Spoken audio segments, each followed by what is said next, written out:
जय हिंद। स्वागत है आपका अपने यूट्यूब चैनल द कनपुरा क्लासेस में। लास्ट वीडियो में मैंने आपको एक्सरसाइज 1C के बारे में बताया था, जिसमें मैंने आपको पूरी एक्सरसाइज कराई थी। आज उसी के आगे एक नेक्स्ट टॉपिक है जिसका नाम है इरेशनल नंबर्स। उस पर हम लोग डिस्कस करेंगे। तो चलिए देखते हैं इरेशनल नंबर्स क्या होता है। ठीक है, तो इरेशनल नंबर्स की जो डेफिनीशन होती है,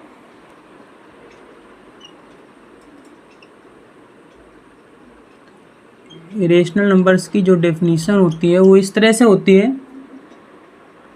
ठीक है, numbers that are expressible in non terminating and non-repeating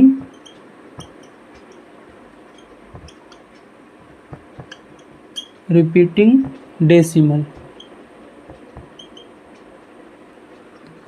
form when we express in decimal form।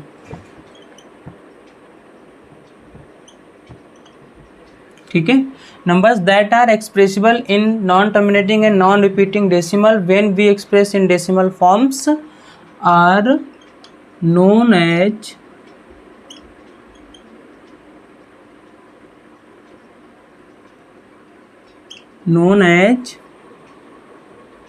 Irrational numbers. ठीक है, इरेशनल नंबर्स जितने भी ऐसे नंबर्स हैं जब हम उनको डेसिमल फॉर्म में एक्सप्रेस करते हैं तब वो हमें किस प्रकार का डेसिमल एक्सपेंशन मिलता है? नॉन रिपीटिंग नॉन टर्मिनेटिंग, यानी non terminating non repeating decimal जब मिलता है तो ऐसे हम नंबर्स को क्या कहते हैं? इरेशनल नंबर्स कहते हैं। ठीक है, तो अब इनको कुछ पहचानने के कुछ डिफरेंट रूल्स हैं। जैसे देखिएगा, फर्स्ट है when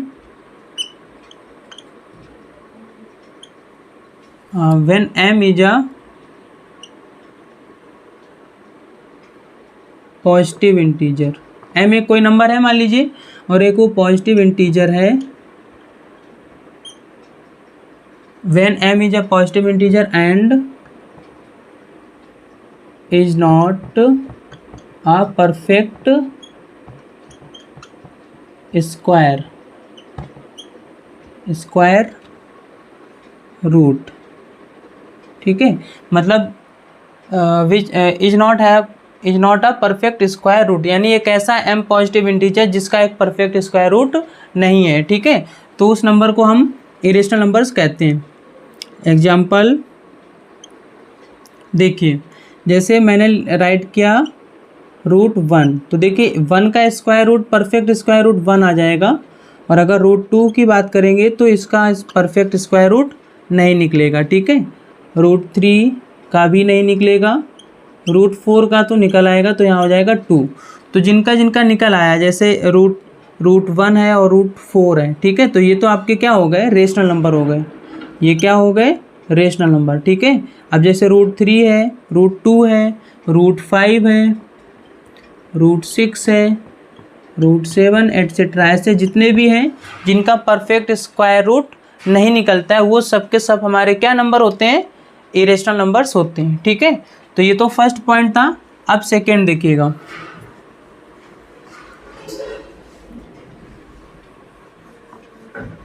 ये वो टॉपिक है जो आप क्लास 9th में पढ़ करके आए हैं। ठीक है, उसमें भी इरेशनल नंबर्स ऐसे बताया गया था। अब हम उसमें यहाँ पर आपको फिर से दोबारा से समझा रहे हैं। ठीक है, तो सेकेंड पॉइंट क्या था? When m is a positive integer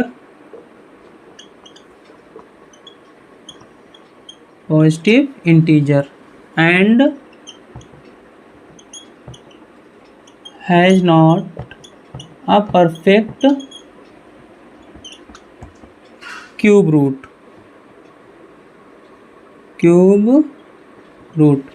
यानी जिसका परफेक्ट क्यूब रूट नहीं है। ठीक है, m एक पॉजिटिव इंटीजर है जिसका परफेक्ट क्यूब रूट ना निकले, ठीक है। यहाँ पर इज नॉट लिख दीजिए, ओके। तो देखिए इसका एग्जांपल क्या होगा, जैसे यहाँ पर मैंने 1 का क्यूब रूट फाइंड आउट किया तो इसका 1 आ जाएगा। अगर मैंने √2 का क्यूब रूट फाइंड आउट किया तो नहीं निकलेगा, √3 का किया तो भी नहीं निकलेगा, √4 का किया तो भी नहीं निकलेगा, √5 का किया क्यूब रूट तो भी नहीं फाइंड आउट होगा, √6 का क्यूब रूट किया तो भी फाइंड आउट नहीं होगा, √7 का किया क्यूब रूट तो भी फाइंड आउट नहीं होगा, परफेक्ट नहीं होगा, ठीक है। डेसिमल में तो आ जाएगा। और √8 का कर देंगे परफेक्ट तो फिर यहाँ पर 2 का, यानी 2 × 2 क्यूब रूट का मीन्स होता है 3 के पेयर बनाना, ठीक है। तो इसके जब फैक्टर किए तो 3 पेयर बन रहे हैं तो एक 2 बाहर आ जाएगा, ठीक है। तो इसलिए यहाँ पर √8 का तो परफेक्ट क्यूब रूट हो जाएगा, बाकी नंबर्स का नहीं होगा। तो यानी कि इसको छोड़कर बाकी जितने भी नंबर्स ये मैंने राइट किए हैं ये सब के सब इरेशनल नंबर्स के फॉर्म में आते हैं, ठीक है।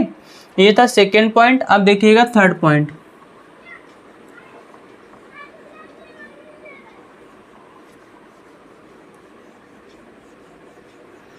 थर्ड पॉइंट देखिएगा, थर्ड पॉइंट ये है when decimal expression is non terminating and non repeating decimal,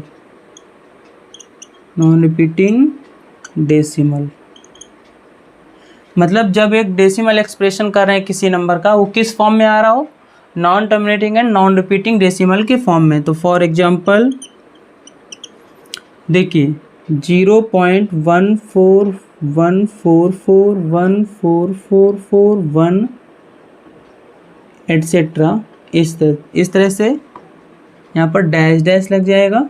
दूसरा 2.424224224 डैश डैश डैश। देखिए इसमें ना तो कोई टर्मिनेट हो रहा है ना ही रिपीट हो रहा है, ठीक है। तो ऐसे नंबर्स हमारे क्या कहलाते हैं, इरेशनल नंबर्स, ठीक है। क्लियर है। अब देखिए फोर्थ पॉइंट इसका,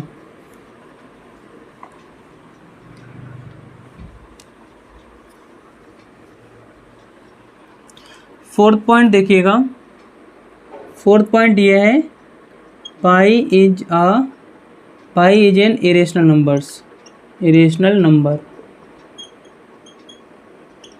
ठीक है, ओके। पाई एक कैसा नंबर है, इरेशनल, तो यानी पाई भी एक इरेशनल नंबर के फॉर्म में आता है।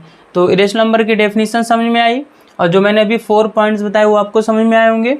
डेफिनेशन एक बार देख लीजिएगा। Numbers that are expressible in non terminating and non repeating decimal forms when we express in decimal form, जब हम उन नंबर्स को डेसिमल फॉर्म्स में एक्सप्रेस करते हैं तो वो नॉन टर्मिनेटिंग नॉन रिपीटिंग के फॉर्म में आ जाते हैं। तो ऐसे सभी के सभी नंबर्स इरेशनल नंबर्स कहलाते हैं, ठीक है। ये टॉपिक तो क्लास 9th का था, जो कि 10th में फिर से रिवाइज करने के लिए दे दिया गया है। अब हम इसमें जो मेन टॉपिक पढ़ने वाले हैं वो ये है प्रूविंग ऑफ इरेशनल नंबर्स, ठीक है। मतलब कैसे प्रूव करोगे कि √2 एक इरेशनल नंबर है, √3 एक इरेशनल नंबर्स हैं। तो उस टाइप के क्वेश्चन यहाँ पर इसका मेन टॉपिक है। तो चलिए हम उसी को बताते हैं।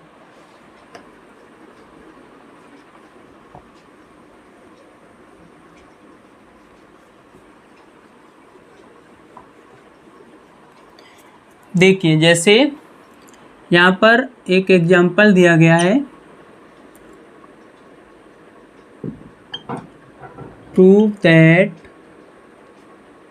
√2 इज एन इरेशनल नंबर्स, ठीक है।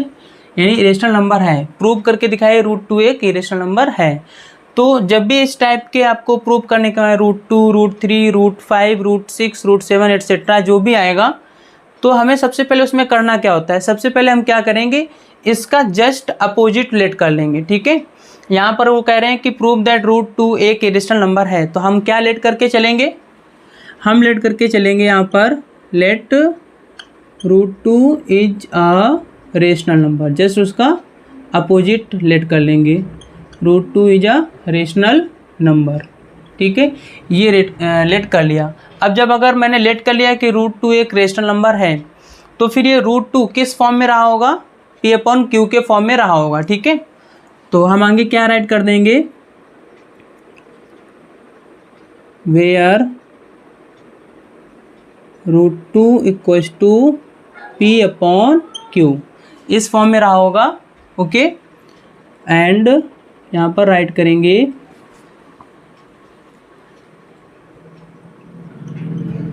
Where P and Q are क्या है, पॉजिटिव इंटीजर्स, क्या है, पॉजिटिव इंटीजर्स। ठीक है, positive integers and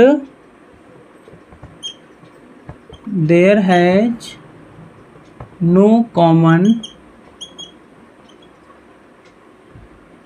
factor, no common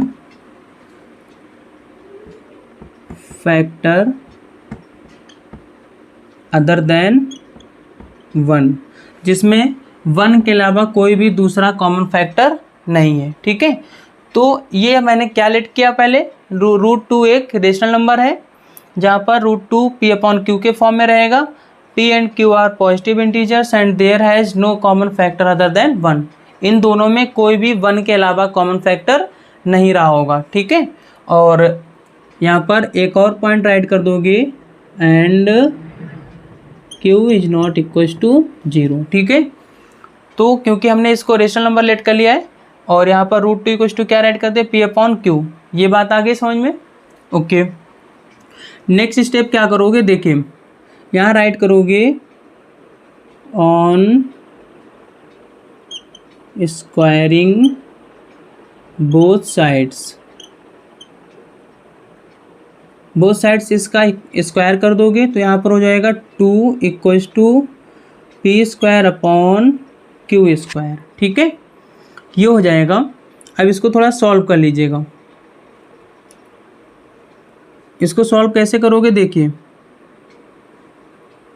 यहाँ पर हम क्या करेंगे कि 2q स्क्वायर इसका इसमें क्रॉस मल्टीप्लाई करा दिया तो इक्वल में आ जाएगा पी स्क्वायर। ठीक है, क्या आ जाएगा, पी स्क्वायर। तो अब अगर हम यहाँ पर 2 को उठा करके उधर p की तरफ ले जाएं तो क्या मिलेगा, p square equals to q square equals to p square upon 2। ठीक है, ये क्वेश्चन फर्स्ट हो गई, इसको मत बनाइएगा, इसको बना दीजिएगा इक्वेशन फर्स्ट। ठीक है, फिर मैं इसको 2 को इसके अपॉन में ले आया, तो अब देखिए यहाँ पर क्यू स्क्वायर इक्वल्स टू क्या आ रहा है, पी स्क्वायर अपॉन 2। इसका मीन्स ये 2 किसको डिवाइड कर रहा है, पी स्क्वायर को। ठीक है, पी स्क्वायर मतलब कोई भी एक पॉजिटिव इंटीजर रहा होगा, तो अगर उसके ये 2 पी स्क्वायर को डिवाइड करता है, फॉर एग्जांपल जैसे देखो एक नंबर था 2 और 2 का स्क्वायर किया तो आंसर कितना आया, 4। तो अगर 2 4 को डिवाइड करता है, ठीक है, अगर 2 4 को डिवाइड करता है तो फिर 2 इसके रियल नंबर को भी डिवाइड करता होगा। ठीक है, हमेशा करेगा। ओके, जब भी आप किसी नंबर का करोगे, क्लियर है। अगर 2 किसी भी नंबर के स्क्वायर को डिवाइड करता है तो इसका मीन्स 2 उस नंबर को भी डिवाइड करता होगा। क्लियर है, तो यहाँ पर हम क्या राइट कर देंगे, इसी के आगे यहाँ पर हम लोग राइट करेंगे 2 डिवाइड्स पी स्क्वायर। ठीक है, तो फिर क्या राइट कर देंगे, 2 आल्सो डिवाइड्स पी, मतलब 2 पी को भी डिवाइड करता होगा। यहाँ तक आया समझ में। ओके, तो इसका मीन्स 2 अगर पी स्क्वायर को डिवाइड कर रहा है, ओके, 2 अगर पी स्क्वायर को डिवाइड कर रहा होगा तो फिर यहाँ पर एक और चीज़ समझिएगा। तो हमने 2 का टेबल कुछ इस तरह पढ़ा होगा, 2 × 1। ठीक है, फिर मैंने पढ़ा होगा 2 into 2, 2 into 3, 2 into 4 dash dash dash 2 into c के फॉर्म में, जहाँ पर सी की वैल्यू 1 2 3 4 5 कुछ भी हो सकती है। यानी कि मैंने अगर जो 2 का टेबल इसमें पढ़ा होगा वो 2 इंटू 2 कुछ ना कुछ टाइम तो डिवाइड हुआ होगा जा करके, ठीक है। तो इसका मीन्स क्या हुआ, इसका मीन्स ये हुआ कि मैंने राइट किया है 2 divides P square, 2 also divides P. तो जो पी वाली वैल्यू रही होगी वो 2 इंटू सी के फॉर्म में रही होगी जा करके। बोलिए, अगर 2 डिवाइड करता है पी स्क्वायर को, फिर 2 तो फिर यहाँ पर 2 पी को भी डिवाइड करेगा, और अगर 2 पी को डिवाइड करेगा तो 2 के टेबल में जो क्वोशिएंट आया होगा वो 2 इंटू सी, यानी 2 इंटू 1 भी हो सकता है, 2 इंटू 2 भी हो सकता है, किसी भी फॉर्म में रहा होगा। तो सी मैंने एक इंटीजर लेट कर लिया है, ठीक है। सी मैंने क्या किया है, एक अनदर इंटीजर लेट कर लिया है। तो इसका मीन्स वो इस फॉर्म में रहा होगा। ओके, तो हम क्या करेंगे अब इसके आगे, इसके आगे देखिए क्या राइट करेंगे हम। यहाँ पर राइट करेंगे put p equals to 2c in equation first. Equation first क्या थी, ये वाली, ठीक है। तो 2q स्क्वायर इक्वल्स टू, अब यहाँ पर देखिए p की वैल्यू 2c रखेंगे, p की वैल्यू क्या रखेंगे 2c, तो p स्क्वायर है तो 2c का क्या हो जाएगा square, 2q square equals to क्या हो जाएगा 4c स्क्वायर। ओके, और यहाँ पर अब हम क्या करेंगे, इस 2 से इस 4 को कट कर देंगे, तो यहाँ बचेगा q square equals to 2c square. अब हम c स्क्वायर की वैल्यू निकालेंगे तो यहाँ पर हो जाएगा q स्क्वायर अपॉन 2। ओके, ये निकल कर के आया। क्लियर है?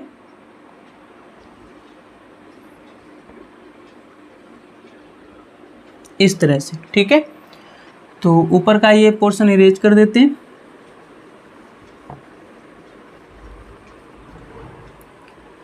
ओके, देखिए यहाँ पर क्या नज़र आ रहा है कि Q clearly Q 2Q square को डिवाइड कर रहा है। Q क्या कर रहा है, 2 क्या कर रहा है, Q स्क्वायर को डिवाइड कर रहा है। अगर 2 Q स्क्वायर को डिवाइड कर रहा है तो फिर 2 Q को भी डिवाइड करेगा। तो यहाँ राइट कर देंगे 2 divides Q square, then 2 also divides Q, ठीक है। अब देखो मैंने क्या प्रूव करा दिया, यहाँ पर 2 P को डिवाइड कर रहा था और यहाँ पर 2 Q को डिवाइड कर रहा है, यानी इस P और Q को डिवाइड कर रहा है। मैंने क्या राइट किया था, P और Q ये पॉजिटिव इंटीजर्स हैं जहाँ पर उनके बीच में 1 के अलावा कोई दूसरा कॉमन फैक्टर नहीं है। तो यहाँ तो एक कॉमन फैक्टर निकल के आ रहा है जो कि P और Q दोनों को डिवाइड कर रहा है, ठीक है। तो मतलब यहाँ पर जो 2 यानी 2 आया है वो एक P और Q के बीच का कॉमन फैक्टर निकल करके आया है। तो ऐसा क्यों आ रहा है, ऐसा इसलिए आ रहा है क्योंकि यहाँ पर एक कॉन्ट्राडिक्स का मीन्स होता है मतभेद। मैंने यहाँ पर √2 को रेशनल नंबर लेट कर लिया था।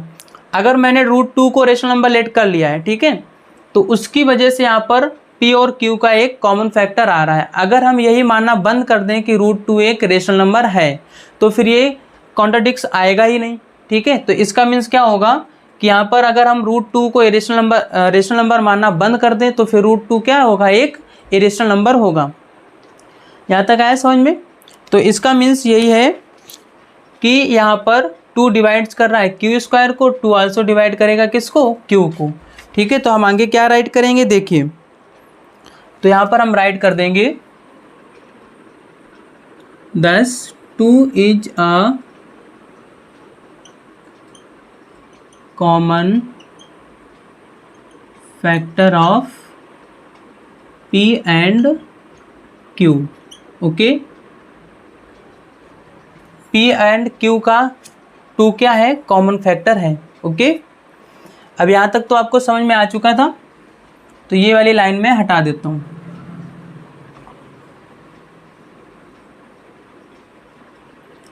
ठीक है, अब देखिए यहाँ पर क्या राइट करेंगे, इसमें राइट है this contradicts the fact P and Q have no common factor other than 1, ठीक है। but this contradicts that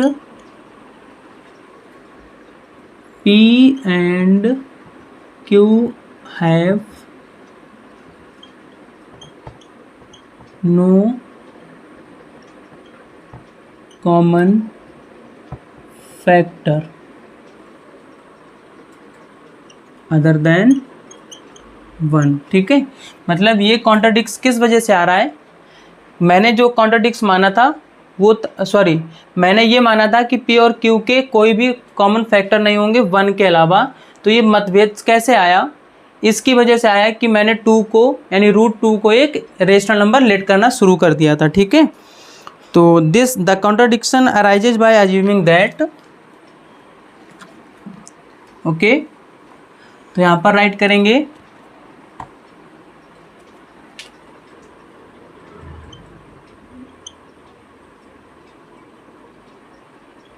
the contradicts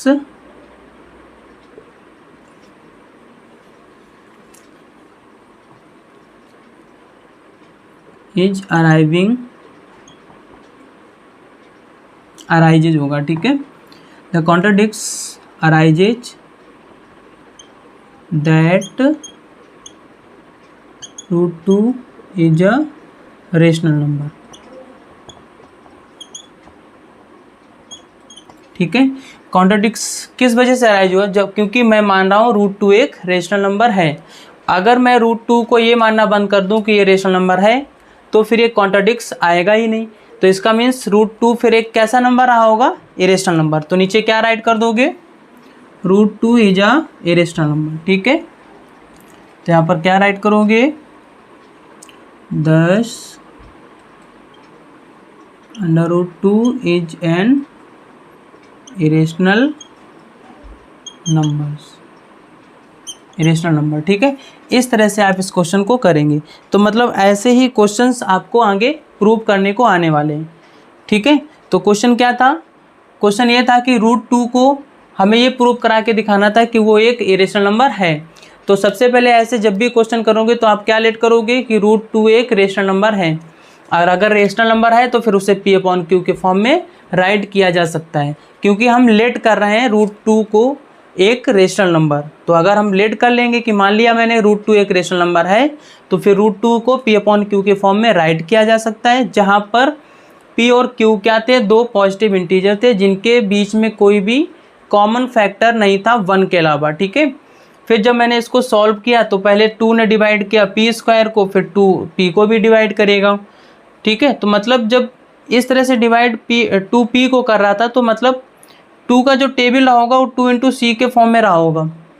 C form मतलब था कि 2 × 1, 2 × 2, 2 × 3 इस तरह से। ठीक है, तो फिर मैंने क्या किया? इस P की वैल्यू को 2C यानी उसमें इक्वेशन फर्स्ट में पुट कर दी, जहाँ से मुझे पता चला कि ये 2 Q² को भी डिवाइड करता है और ये 2 आल्सो किसको डिवाइड कर रहा है? Q को भी।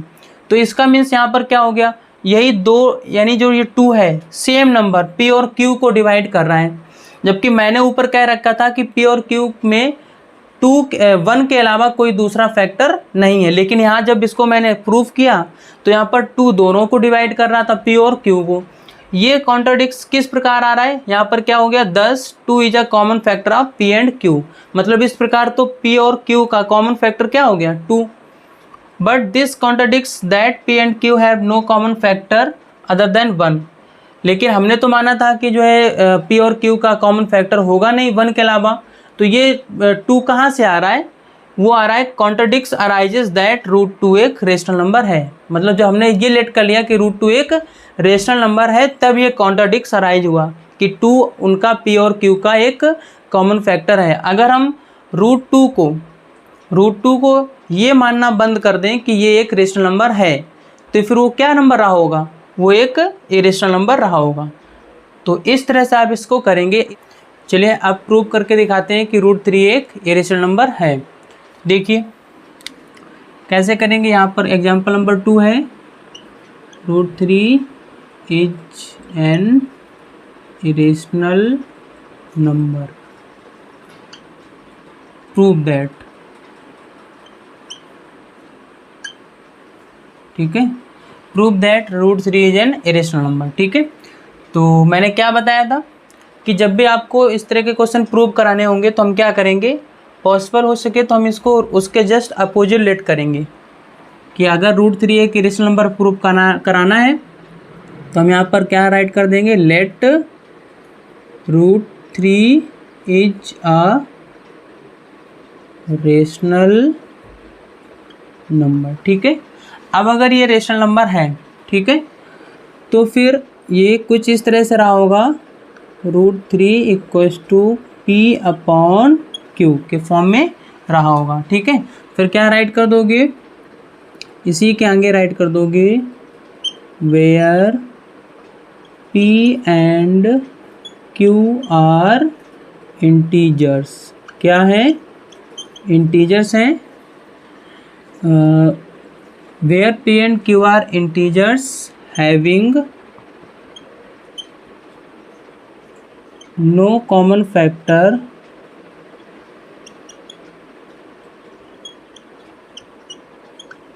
अदर देन 1, ठीक है। And q is not equals to 0। जब भी आपको ये प्रूव कराना हो रूट 3 एक रेशनल नंबर है तो हम उसका जस्ट अपोजिट उल्टा यानी लेट करेंगे कि let root 3 is a rational number. यहाँ तक समझ में आया। सेकेंड पॉइंट क्या है, रूट 3 को आप p अपन q के फॉर्म में, अब मैंने लेट कर लिया कि रेशनल नंबर है तो फिर रूट 3 किस फॉर्म में रहा होगा, p अपॉन q के फॉर्म में रहा होगा, जहाँ पर p और q क्या हैं, इंटीजर्स हैं। Having no common factor other than 1 के अलावा कोई दूसरा कॉमन फैक्टर नहीं है। और q की वैल्यू क्या रही होगी, इज नॉट इक्वल्स टू 0, ठीक है। यहाँ पर राइट कर देंगे ऑन स्क्वायरिंग, ठीक है, बोथ साइड्स, ये ब्रैकेट में है पूरा, okay. On squaring both sides, देखिए क्या हो जाएगा, 3 equals to p square upon q square, okay. यहाँ से हो जाएगा 3 q square equals to p square, equation first, okay. अब इसको और आगे सॉल्व करोगे तो क्या हो जाएगा, यहाँ से आ जाएगा q square equals to p square upon 3, okay. Q square equals to क्या हो गया, पी स्क्वायर अपॉन 3। इसका क्या मीन्स है कि 3 पी स्क्वायर को डिवाइड करता है, तो आप क्या राइट कर दोगे, 3 डिवाइड्स पी स्क्वायर। अगर 3 इस पी स्क्वायर को डिवाइड करता है तो फिर 3 आल्सो डिवाइड्स पी, क्योंकि किसी भी नंबर के स्क्वायर को अगर कोई नंबर डिवाइड करता है तो इसका मीन्स वही नंबर उसके रूट नंबर को भी डिवाइड करता होगा। यहाँ पर मैं समझा देता हूँ, अगर मान लीजिए 3 पी स्क्वायर को डिवाइड कर रहा है, यानी पी स्क्वायर कोई नंबर अगर रहा होगा मान लीजिए 36, ठीक है, तो इसका स्क्वायर रूट कितना आएगा, 6। देखो 3 अगर उसके स्क्वायर को डिवाइड करता है तो 3 फिर उसके स्क्वायर रूट को भी डिवाइड करता है, तो इसका मीन्स 3 पी को भी डिवाइड करता होगा, ओके। अब अगर 3 पी को डिवाइड करता है मीन्स 3 क्या कर रहा है, मतलब मैं 3 का डिवाइड p में कर रहा हूँ कुछ इस तरह से, p एक कोई 3 इंटू समथिंग मल्टीपल के फॉर्म में रहा होगा, ठीक है। तो जब हम इसको डिवाइड करेंगे तो यहाँ पर कुछ ना कुछ कोशिएंट्स आ रहा होगा, ठीक है, कोशिएंट्स आ रहा होगा, 3 2 जा। इसका मीन्स ये हुआ कि जब भी हम p को डिवाइड कर रहे होंगे तो 3 इंटू 1, 3 इंटू 2, 3 इंटू 3, 3 इंटू 4 के फॉर्म में रहा होगा, ऐसे डैश डैश चलता जाएगा। तो मैंने क्या लेट कर लिया कि 3 इंटू सी के फॉर्म में वो रहा होगा, सी मतलब 1 2 3। अगर सी की वैल्यू 1 पुट कर दें तो 3 1 जा 3 रहा होगा, सी की वैल्यू 2 पुट कर दें 3 2 जा 6 रहा होगा। तो इसका मीन्स क्या हुआ कि p किसके इक्वल रहा होगा, टू c, जहाँ पर c एक अलग इंटीजर यानी एक अदर इंटीजर है p के लिए, जो कि किस लिए यूज हो रहा है, p को डिवाइड करने के लिए, यानी कितने टाइम्स यहाँ पर 3 होगा, ठीक है। c ये शो करा रहा है कि c वो इंटीजर है जो p को कितने टाइम्स डिवाइड कर रहा था, ठीक है। तो p इक्वल्स टू क्या हो जाएगा, 3c। ये 3c, c कहाँ से आया, बात समझ में आई। इसका मीन्स है कि अगर मान लो यहाँ पर p की वैल्यू 36 रहती है तो देखो 3 इंटू कितना 12 रहा होगा, c की वैल्यू कितनी रहेगी 12, 12 3 जा 36। क्लियर है? तो इसलिए p की वैल्यू 3 इंटू सी के फॉर्म में रही होगी। ओके, तो हम यहाँ से इसको हटा देते हैं। तो देखिए यहाँ पर ये हो गया। अब क्या राइट करोगे, putting p equals to 3c in equation first, यानी इस इक्वेशन में पुट कर दीजिएगा।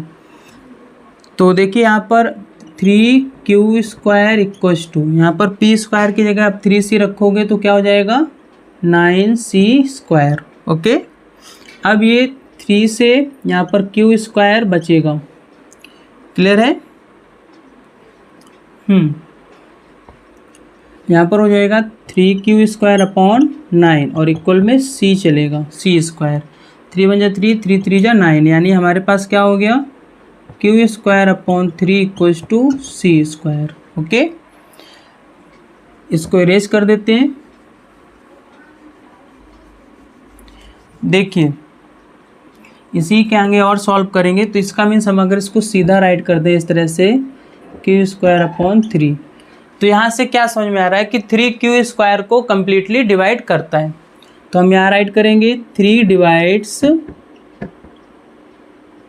q square. अगर 3q स्क्वायर को डिवाइड करता है तो फिर 3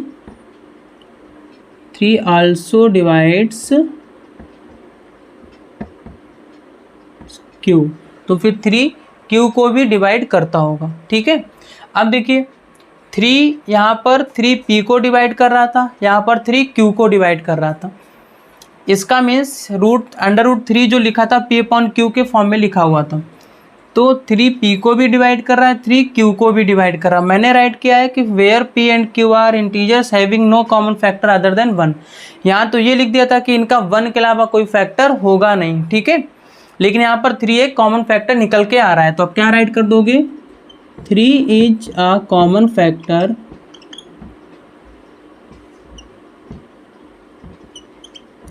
of p and q। Okay, तो देखिए यहाँ पर ये कॉमन फैक्टर निकल आया और यहाँ पर मैंने लिखा था कि 1 के अलावा कोई कॉमन फैक्टर नहीं होगा, बट कॉन्ट्राडिक्ट्स का मीन्स होता है ये जो मतभेद निकल रहा है। मैंने यहाँ तो लेट किया 1 नहीं निकले, मतलब 1 के अलावा कोई कॉमन फैक्टर नहीं होगा, और जब उसी नंबर को मैं सॉल्व करता हूँ तो यहाँ पर p और q के एक कॉमन फैक्टर निकल आता है। But contradicts that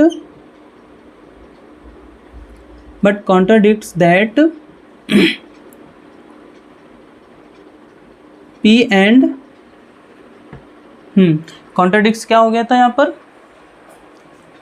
that fact that a and b have no common factor, but contradicts that a and b have no common factor other then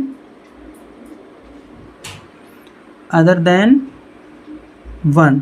ठीक है, बस लेकिन कॉन्ट्राडिक्ट्स क्या था कि a और b के 1 के अलावा कोई कॉमन फैक्टर नहीं होगा।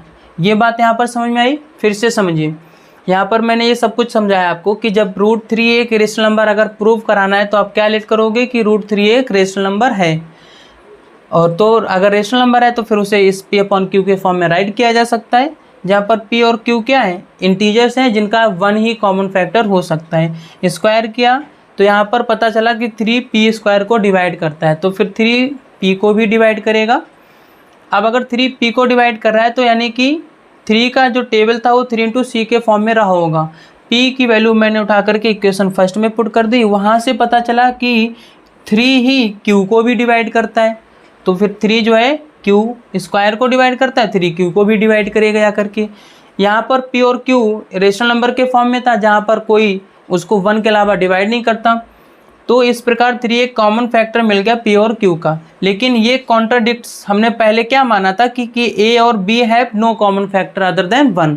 मैंने शुरुआत में क्या माना था कि ए और बी लिखा हो, यहाँ पर पी और क्यू होगा, ठीक है। P and q have no common factor other than 1, ठीक है। तो ये जो कॉन्ट्राडिक्ट्स अराइज हो रहा है वो क्या, किस वजह से हो रहा है, ये अज्यूम करने के कारण कि √3 एक रेशनल नंबर है। हम यहाँ पर अज्यूम क्या कर रहे हैं, √3 एक रेशनल नंबर है।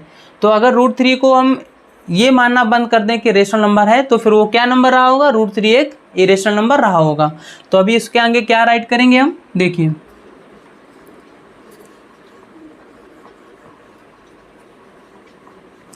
यहाँ पर राइट करोगे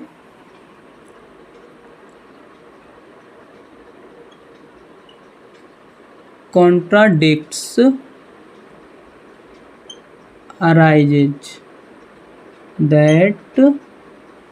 arises that assuming √3 is a rational number. ये जो कॉन्ट्राडिक्स आ रहा है वो किस वजह से आ रहा है, contradicts arises that assuming √3 is a rational number, कि √3 को हम क्या मान रहे हैं, रेशनल नंबर है, इस वजह से वो कॉन्ट्राडिक्स आ रहा है। तो अगर हम इस √3 को रेशनल नंबर मानना बंद कर दें तो फिर ये कॉन्ट्राडिक्स आएगा नहीं। तो फिर इसका मीन्स क्या हो गया कि √3 इज एन इरेशनल नंबर, ठीक है। इस तरह से इसको करोगे, ओके। तो तो यहाँ पर ये थोड़ा सही कर लीजिएगा, contradicts arises by assuming that, ठीक है। यहाँ पर थोड़ी लैंग्वेज सही कर लीजिएगा, अराइजेज बाय एज्यूमिंग दैट, यहाँ पर दैट, ठीक है। √3 is a rational number. Question समझ में आया। जितने भी इस प्रकार के क्वेश्चन मिलेंगे उसमें हमेशा आपको अपोजिट नंबर लेट करना होगा, ठीक है, उसके अपोजिट नंबर मानना होगा। अगर इरेशनल गिवन है तो फिर रेशनल लेट करना होगा, ठीक है। तो ये था क्वेश्चन एग्जाम्पल कि √3 एक इरेशनल नंबर है। अब इसी के साथ में आएगा एक एग्जाम्पल, कौन सा, कि √3 इरेशनल नंबर है। तो देखिए इसी में हम करेक्शन करते हैं। ये एग्जाम्पल हो जाएगा 3rd, और यहाँ पर प्रूफ करना है √5 एक इरेशनल नंबर है, ठीक है। तो अगर मैंने यहाँ पर अब आपको एग्जाम्पल 3 में ये प्रूफ कराना है कि √5 एक इरेशनल नंबर है, तो फिर क्या लेट करोगे। तो देखिए यहाँ पर इसको इरेज कर देते हैं।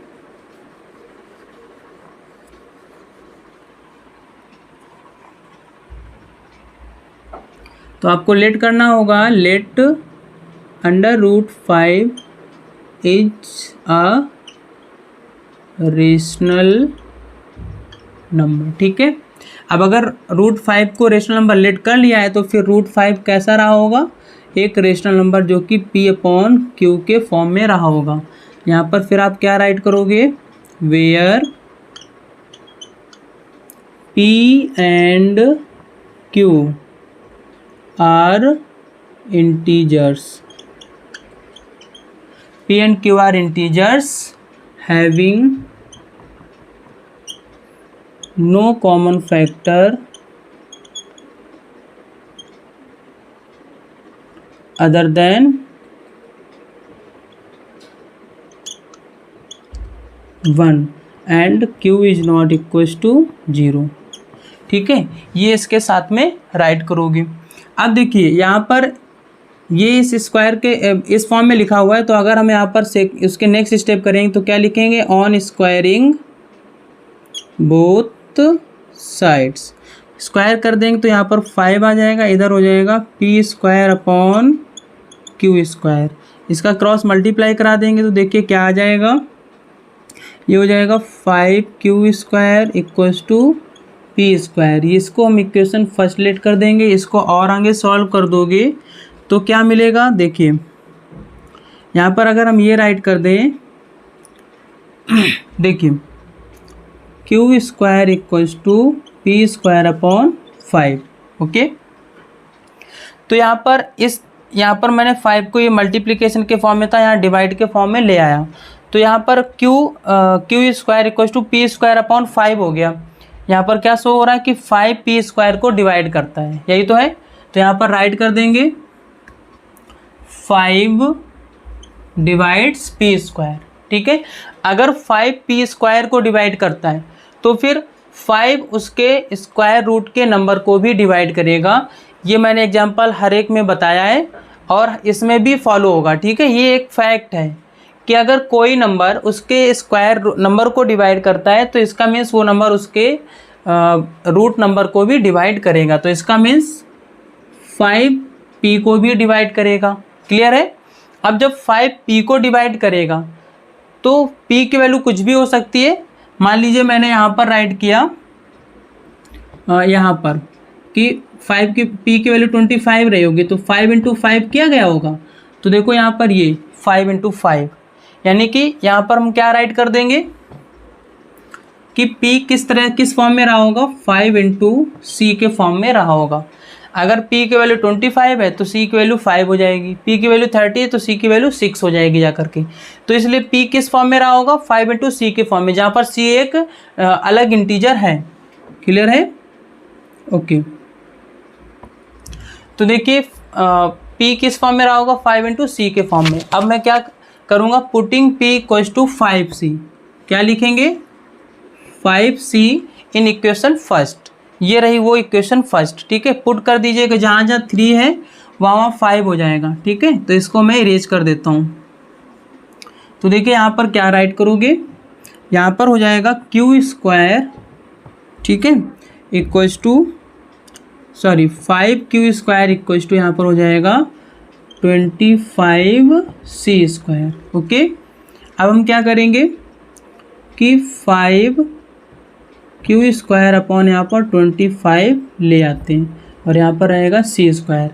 मतलब हमें हर बार हर एक क्वेश्चन में चाहे √2 प्रूव करना हो, चाहे √3, चाहे √5, चाहे √7, चाहे √6, पी और क्यू के लिए एक कॉमन फैक्टर, ये जितना भी प्रोसेस कर रहे हैं पी और क्यू के लिए एक कॉमन फैक्टर ढूंढने के लिए कर रहे हैं। तो कॉमन फैक्टर तब मिलेगा जब वही नंबर पी को भी डिवाइड करता हो, वही नंबर क्यू को भी डिवाइड करता हो। तो मैंने पहले 5 किसको डिवाइड कर रहा है, पी स्क्वायर को, तो 5 पी को भी करेगा।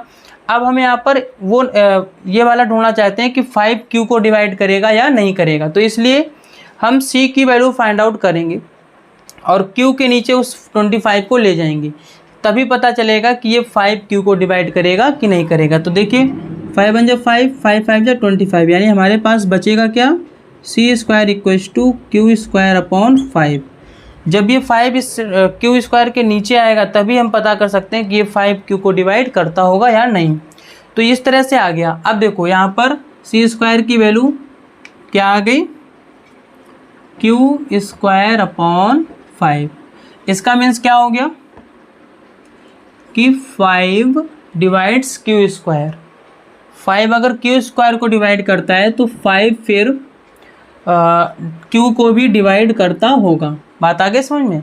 तो देखो यहाँ पर क्या मुझे मिला, वही 5 पी को भी डिवाइड करता है और वही 5 क्यू को भी डिवाइड करता है, इसलिए 5 एक कॉमन फैक्टर है पी और क्यू का। ये बात आगे समझ में? अब देखिए यहाँ पर ये कॉन्ट्राडिक्स, लेकिन हमने जो माना था कॉन्ट्राडिक्स हमारा क्या था कि p and q have no common factor other than 1। यहाँ तो एक 5 कॉमन, मैंने कॉमन फैक्टर फाइंड कर लिया पी और क्यू का। तो ये कॉन्ट्राडिक्स क्यों अराइज हो रहा है, ये कॉन्ट्राडिक्स अराइज हो रहा है इसलिए क्योंकि हमने √5 को क्या लेट किया था, ये एज्यूम किया था कि वो एक रेशनल नंबर है। ठीक है, तो हम यही बात यहाँ पर राइट करेंगे आकर के।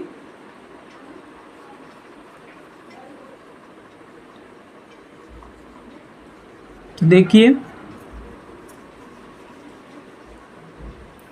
वो यहाँ पर राइट करेंगे क्या,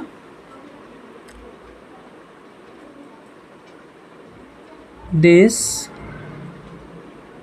contradicts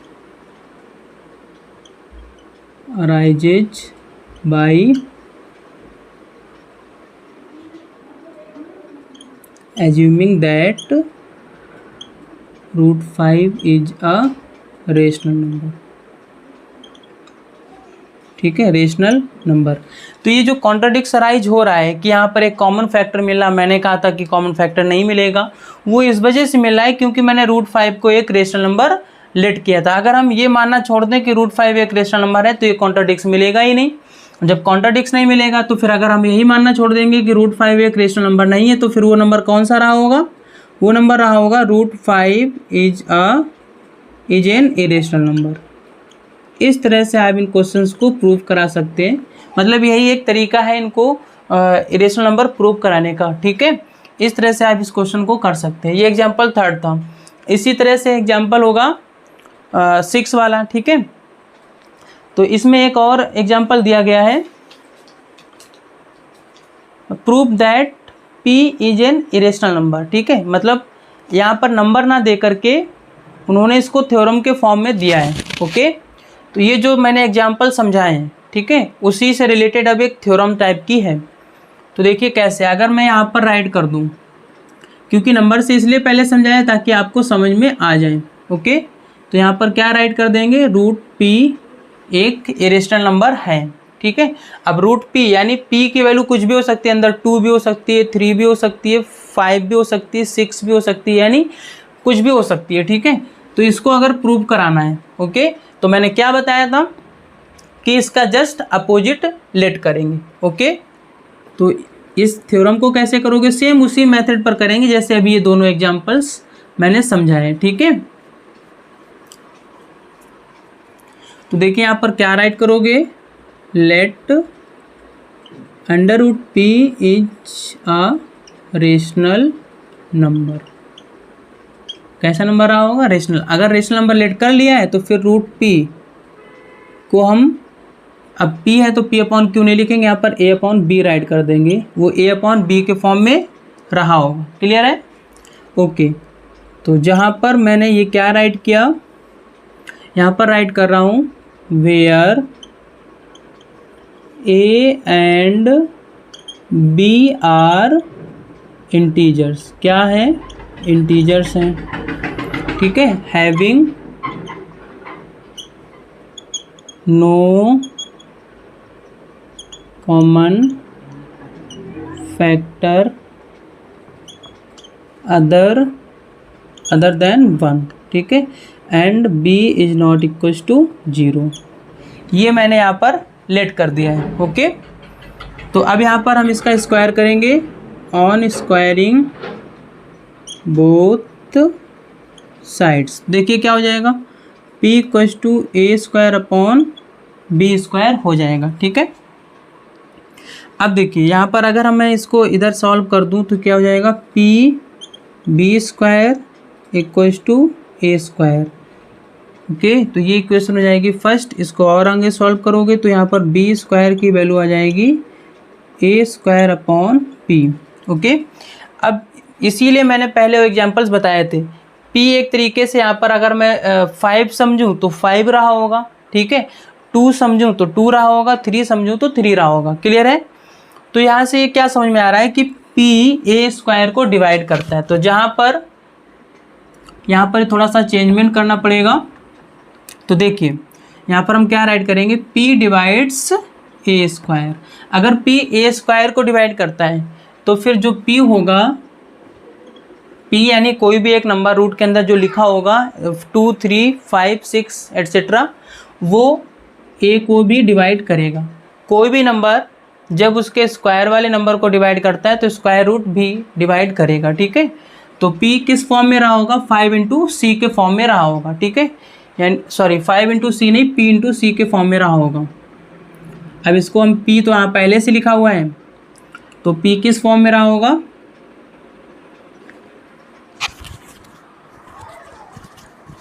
लेकिन यहाँ पर B लिखेंगे, ठीक है।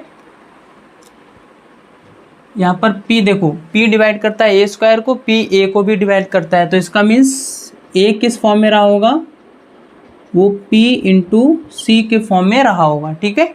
इस तरह से अब putting A = PC, putting A = PC, P × C in equation first, यानी इस इक्वेशन में पुट कर दीजिए। तो देखिए क्या आएगा, इसको जब आप सॉल्व करोगे तो यहाँ पर इसमें रखोगे आकर के A की जगह पर PC, तो यहाँ पर तो हो जाएगा क्या, ये था PB² = यहाँ पर हो जाएगा P² C², ओके। इस तरह से हो जाएगा। यहाँ पर पी बी स्क्वायर अपॉन में पी स्क्वायर को ले आते हैं तो यहाँ पर सी स्क्वायर बचेगा, ये पी से वन वैल्यू कट जाएगी तो ये सी स्क्वायर इक्वल टू क्या आ जाएगा, b square upon c p, कुछ इस तरह से। ठीक है, यहाँ तक समझ में आया। हम ये प्रोसेस किस लिए कर रहे हैं, ताकि ए और बी का एक कॉमन फैक्टर ढूंढ सकें। ए का कॉमन फैक्टर पी मिल चुका है, बी का कॉमन फैक्टर यहाँ से ढूंढेंगे। देखो यहाँ पर पी क्या बता रहा है कि बी स्क्वायर को डिवाइड करता है, तो इसका मीन्स यहाँ पर हम अगर लिखेंगे तो ये हो जाएगा बी स्क्वायर अपॉन पी। इसका मीन्स ये है कि यहाँ पर जो पी है वो डिवाइड करता है बी स्क्वायर को। किसको डिवाइड करता है, बी स्क्वायर को, और यही पी किसको डिवाइड करेगा, बी को भी करेगा। ठीक है, तो इस प्रकार पी एक क्या हुआ, पी एक हमारा कॉमन फैक्टर है किसका, ए और बी का। ठीक है, कॉमन फैक्टर है ए एंड बी का। Okay, but contradicts that a and b, a and b have no common factor other than one. यही मैंने यहाँ पर लेट किया था, लेकिन ये जो यहाँ पर मैंने क्या माना था कि ए और बी का कोई भी कॉमन फैक्टर नहीं होगा वन के अलावा, लेकिन हमने यहाँ पर पी एक कॉमन फैक्टर निकाल दिया है इन दोनों का। ठीक है, तो ये कॉन्ट्राडिक्ट अराइज किस वजह से हो रहा है, क्योंकि मैंने रूट पी को क्या लेट कर लिया, एक रेशनल नंबर। अगर हम रूट पी को रेशनल नंबर लेट करना छोड़ दें, मानना बंद कर दें, तो फिर हमारा ये कॉन्ट्राडिक्ट अराइज नहीं होगा और फिर इस प्रकार रूट पी एक रेशनल नंबर हो जाएगा। ठीक है, तो यहाँ पर हम राइट करेंगे। क्वेश्चन समझ में आया, सेम उसी नंबर पर बेस्ड है, यहाँ से मैंने नंबर गायब कर दिया है। ठीक है, और उसकी जगह एक थ्योरम की तरह बना दिया। तो यहाँ पर ये जो एग्जाम्पल लिखा है उसको एग्जाम्पल नंबर 4 कर दीजिएगा, या थ्योरम भी लेट कर सकते हो, एग्जाम्पल नंबर 4। ओके,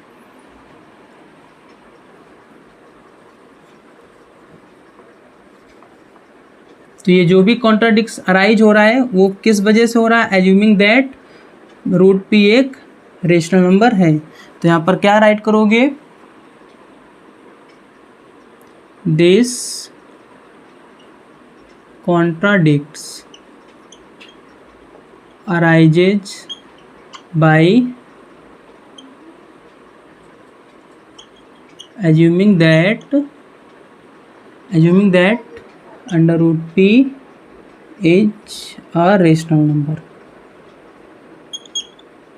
ओके, तो अगर हम इसको एज्यूम करना लीव कर दें तो फिर ये कॉन्ट्राडिक्ट अराइज नहीं होगा। तो इस प्रकार अंडर रूट पी क्या हो जाएगा, under root p is an irrational number. ठीक है, इस तरह से आप इनको करेंगे। ठीक है, ये हो गया समझ में। ओके, अब देखिएगा इसी में एक और इसी से रिलेटेड क्वेश्चन गिवन किया गया है, थ्योरम आप मान सकते हैं उसको, कि ए अगर एक रेशनल नंबर है और बी एक रेशनल नंबर है तो then prove that a plus b एक रेशनल नंबर होगा। ये पूरा समझ में आया, तो वो एग्जाम्पल नंबर 5 हो जाएगा।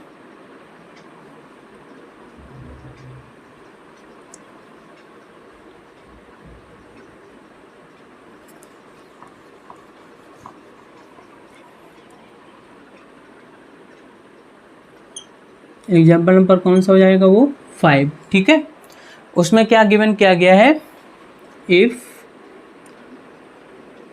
ए इज अ रेशनल नंबर, कैसा नंबर है, rational, and under root B is an irrational number, rational number. ठीक है, तो देखिए देन प्रूव दैट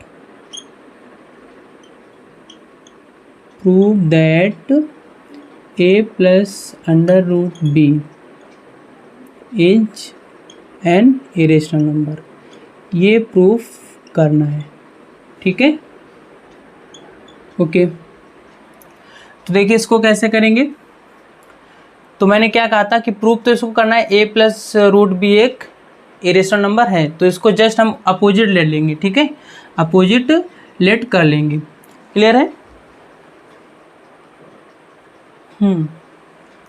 तो देखिए let a plus under root B is a rational number. कैसा नंबर है? Rational number. ठीक है, तो अगर ये रेशनल नंबर है, ओके, और ऊपर देखिए क्या गिवन किया गया था, ए एक रेशनल नंबर है और रूट बी एक इरेशनल नंबर है। ठीक है, तो अगर हम रेशनल नंबर से, अब देखिए मैंने a प्लस बी को पूरा a plus under root b को क्या लेट किया, एक ये रेशनल नंबर है। तो अगर हम डिफरेंस कर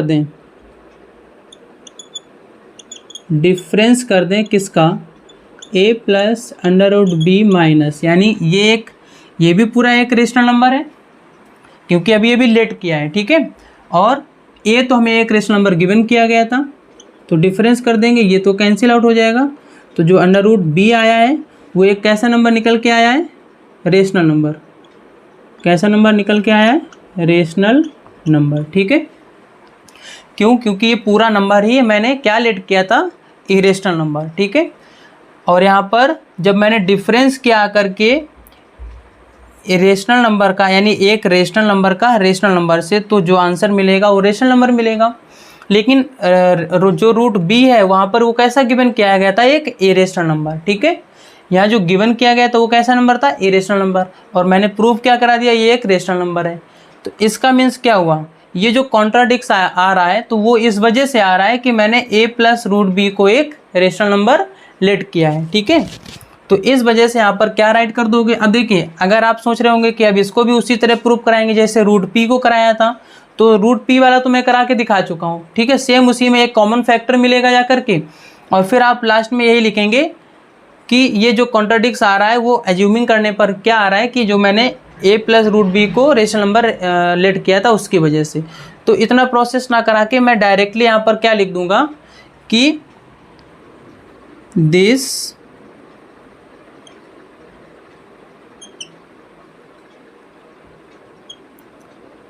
contradicts arises by assuming that a plus under root b is a rational number। मतलब ये कॉन्ट्राडिक्स जो अराइज हो रहा है, देखिए यहाँ पर क्या रूट बी एक रेशनल नंबर गिवन था, मैंने उसको प्रूव करा दिया रूट बी एक रेशनल नंबर है। तो ये जो कॉन्ट्राडिक्स आ रहा है वो इसको इस वजह से आ रहा है क्योंकि मैंने ए प्लस रूट बी को रेशनल नंबर लेट कर लिया था। तो यहाँ पर मैंने क्या राइट किया, this contradicts arise by assuming that a plus root B is a rational number. अगर हम इसको रेशनल नंबर मानना ही छोड़ दें तो फिर क्या प्रूव हो जाएगा, तो ये प्रूफ हो जाएगा कि a प्लस रूट बी एक इरेशनल नंबर है। तो यहाँ क्या राइट कर दोगे, a plus under root B is an irrational number. ठीक है, ऐसे इस क्वेश्चन को करोगे। ओके, ठीक है, तो ये था एग्जाम्पल नंबर 5। ठीक है, जिसमें a एक रेशनल नंबर गिवन था और रूट बी एक इरेशनल नंबर गिवन था। तो जब हम एक रेशनल नंबर और एक इरेशनल नंबर का ऐड करते हैं तो हमेशा एक इरेशनल नंबर मिलता है। तो हमें यही प्रूव कराना था कि a प्लस रूट बी एक इरेशनल नंबर है। तो मैंने लेट उसका जस्ट अपोजिट लेट कर लिया कि ये एक रेशनल नंबर है। फिर मैंने डिफरेंस इसलिए किया यहाँ पर क्योंकि अगर डिफरेंस, क्योंकि ये भी एक रेशनल नंबर है, ए भी हमें एक रेशनल नंबर गिवन है, इनका अगर हम डिफरेंस कर देंगे तो फिर यहाँ पर जो नंबर बचेगा वो दोनों, अगर दो रेशनल नंबर का डिफरेंस निकालते हैं तो हमें एक रेशनल नंबर ही मिलता है। तो रूट भी एक रेशनल नंबर के फॉर्म में मिला। ये कॉन्ट्राडिक्स किस वजह से राइज हुआ, देखिए यहाँ तो गिवन था कि रूट बी एक रेशनल नंबर है, यहाँ मैंने क्या प्रूव करा दिया कि रूट बी एक रेशनल नंबर है। तो ये जो कॉन्ट्राडिक्स आया है वो इस वजह से आया क्योंकि मैंने ए प्लस रूट बी को क्या लेट कर लिया था, ये एक रेशनल नंबर है। तो इसलिए अगर इसको हम ये मानना बंद कर दें कि ये एक रेशनल नंबर है तो फिर ये कैसा नंबर रहा होगा, ये रेशनल नंबर रहा होगा। ठीक है, तो इस तरह से ये था क्वेश्चन नंबर, एग्जाम्पल नंबर 5 था। ओके, अब क्वेश्चन नंबर 6 यानी एग्जाम्पल नंबर 6 देखिएगा।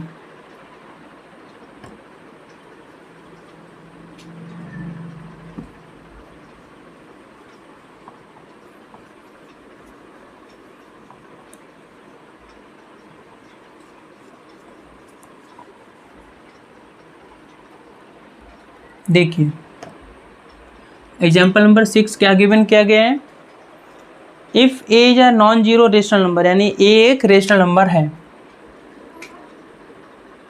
If A is a rational number, कैसा नंबर है, rational, and B under root B is irrational number, and under root B is an irrational number, irrational number, ठीक है। Then so that A root B